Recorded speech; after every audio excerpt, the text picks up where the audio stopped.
Jersey Central is on location today. We are at the interim home of the George Street Playhouse here at College Farm Road in New Brunswick. One more season to go before they move downtown into the brand new New Brunswick Performing Arts Center.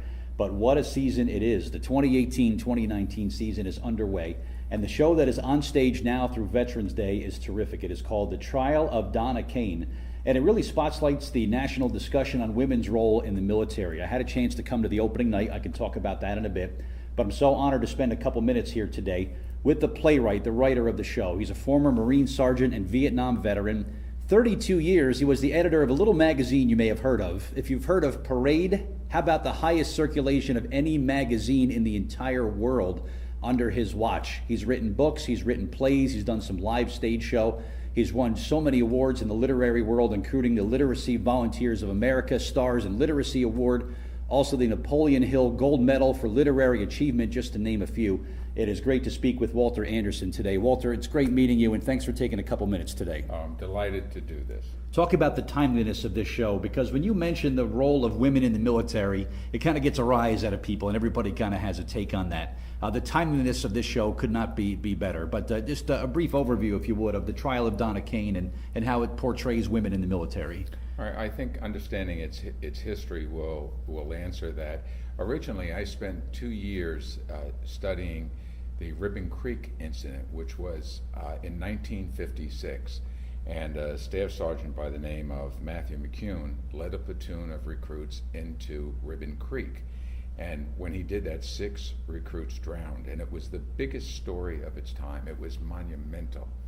And I originally was going to write a play about it, and I spent 2 years studying the Ribbon Creek incident. I went down there, I went to the Marine Corps Museum, I studied, and after 2 years I realized it was an astounding story, but it wasn't a play, so I put it aside. And then about 6 months later, I woke up one night and I said, what if Ribbon Creek never happened? And what if, instead of a male drill instructor, it was a female drill instructor, and it happened today? And instead of 6 recruits drowning, 5 recruits drowned, 3 of whom would be women. And then I began writing the biographies of ultimately became the 9 characters who comprise the Trial of Donna Caine. The idea of women in the military has been discussed for quite a while. In fact, this year is the 100th anniversary of women in the Marine Corps. Now, women now in the military, the service with the fewest or smallest percentage of women are the Marine Corps. It's about 7%. The current Commandant General Nella is attempting to bring that up to 12%. And there's always a question of women in combat.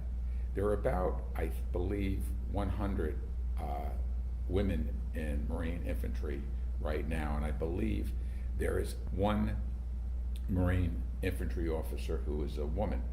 And let me explain how that comes about and why this is timely. The Marine Corps does not lower its standards. And this is, in a way, explained during testimony. There are no pass-throughs, there are no shortcuts. A woman who goes into infantry can do anything that a man can do. And that's from fighting to carrying heavy gear to whatever is necessary. But the core of the Marine Corps, CORE, the core of the Marine Corps is not really the physical. I mean, drill instructors will physically train you enough that you can get through boot camp and you can do all those pull-ups and so on. The core of the Marine Corps is the relationship one to the other, that Marines bond together. And the Marine Corps has been considering for the last 2 years the idea of training males and females together in boot camp. That's Parris Island, South Carolina, or San Diego Marine Corps Crew Depot. And they haven't made that decision because right now they train male and females together after boot camp, whether they go into infantry training or any other occupation in the Marine Corps. You have to qualify for infantry. And for example, when they first come in, a woman Marine recruit has to be able to do 1 pull-up. Males have to be able to do 4. But if you want to go into infantry, you must do 7 pull-ups. That's just one part of it. There's many other things, but you must do 7 pull-ups. And there are many men who can't qualify for the infantry. They pass the 4, but they can't do the 7. And there are many women who can't. But for those men and women who can do at least 7 pull-ups and all else that's required, and it's a lot, they can go into the infantry. What it really comes down to is trusting one another. And I'm not certain what the Marine Corps will ultimately decide, because what all of us have to remember is that, well, take Iraq as an example. 1 of 5 troops on the ground was a Marine, but 2 of 5 casualties in Iraq was a Marine. This is the real deal. This is the head of the spear, and has been for more than 200 years. So this is taken seriously. Women Marines for a long time were respected and disrespected. Today, women Marines are expected, very simply, a Marine is a Marine. If you can do it, if you can qualify it, we want you in the Marine Corps and we want you in infantry. And that was one of the things I think I took away from the character Donna Caine, that yes, she was a woman, but at the same time, being a Marine, she's tough. She's been through a lot. To get to where she was, being a woman, she had to endure a lot of things, and a lot happened in her life. And then you watch the character, and there's a little bit of an emotional sort of thing that's maybe guiding the decision-making a little bit. So for anyone that sees this show, yes, she's a woman, but you got to remember, as a Marine, she's tough. She's got what it takes to be there and has earned that title, absolutely. Right. There's no past this. She's not a drill instructor because someone said we have to have a woman. She is clearly the equal, if and sometimes the superior of men in her unit. David Saint, the longtime artistic director here at George Street Playhouse, talk about the first time he read this show and having it here at this venue. Talk about why George Street Playhouse is like the ideal venue to see this show. When I was working on this play, I've been working on it for about a year and a half, 2 years, and the way you do that is you have, it's called table readings, where you have professional actors sit at a table and they read your play. And the first time I did it, I had 12 characters, and the reading took 4.5 hours without a break. So it needed to be trimmed a bit, and I went through several other readings, several of them, all in New York, and finally I had it down. I realized 9 characters, and we got it down to a reasonable size. And at which point, the producer, Julian Schlossberg, said to me, "We're ready to go. Now we have to decide where." Now, we had the opportunity to do it in New York as well as elsewhere.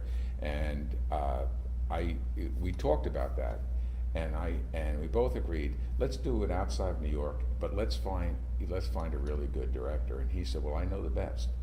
And he said, but let's see how it works between you and him. And so we had a lunch in New York, and David had read the play and was interested in the play.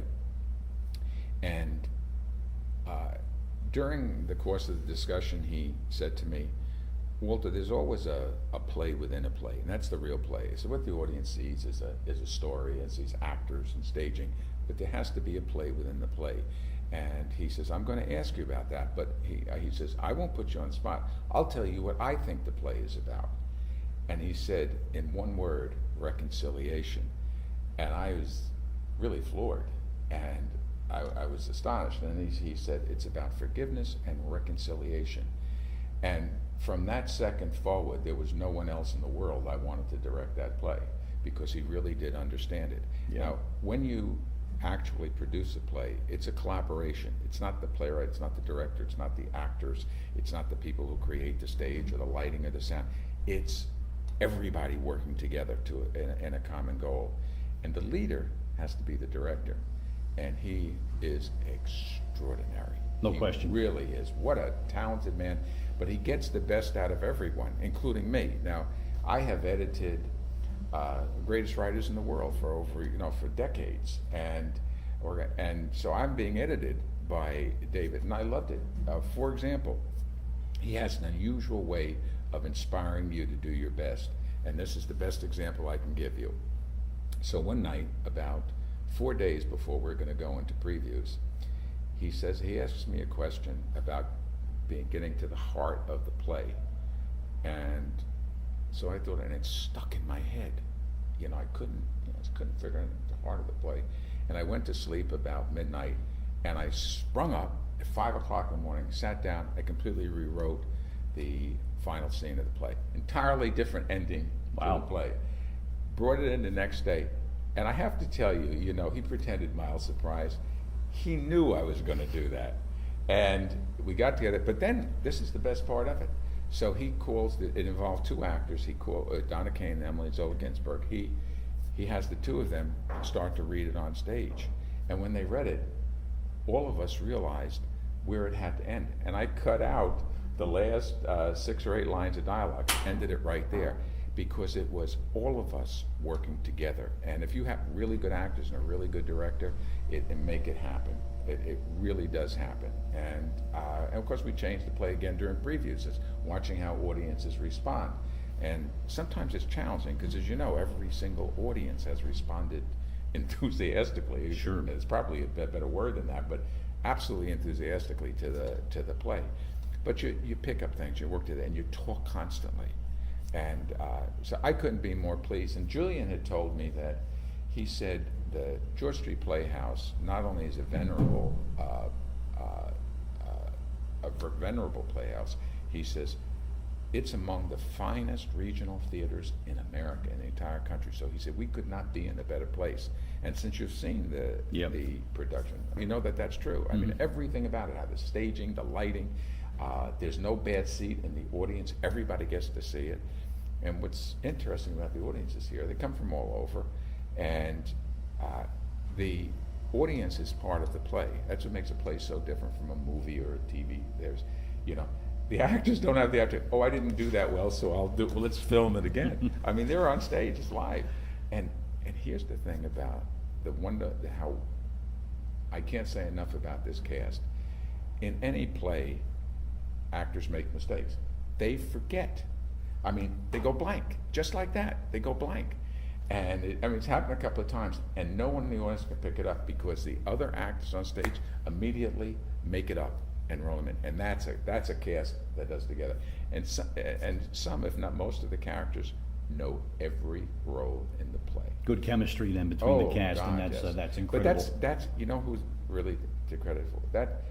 David gets credit for that. He is such an inspiring leader, and he's never harsh or coarse or negative. He's always brings the best out of you, and he has this way of not telling you what to do, but asking you questions, which, as he did with me, I ended up rewriting the entire end of the play just through his questions. It is a drama, it deals with a serious topic, but there's at least one moment where there is a loud laugh from the crowd. When you're writing good drama, is it okay? Is it acceptable to put a laugh or two in there? Here's the reason that I've done that. I put humor in the play because you've seen it, so you know how tense it is right from the start. People on the edge of the seat, you can't hold them like that. You've got to give them a release. This is really serious. This is life and death.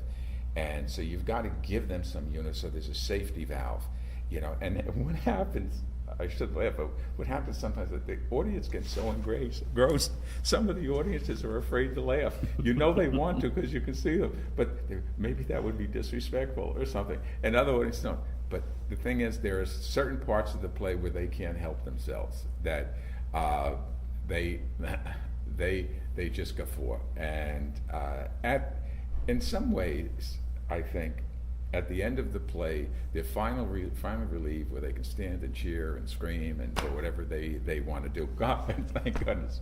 But it definitely holds their attention. And again, that's David moving from one scene to the bow, bow, bow.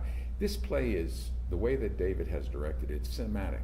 It's almost like watching a movie, scene to scene to scene to scene.